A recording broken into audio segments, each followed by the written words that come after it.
Now, the next thing that I will do are some logical operations, so you can see how Python works when you are doing some estimates. So let's make a variable called your age, and then we'll take an input, and the input will be how old are you? Question mark. Right? So the program will ask us how old we are.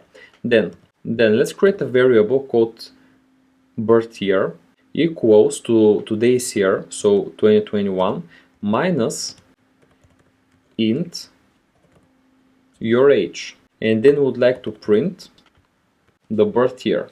So what will this code do actually?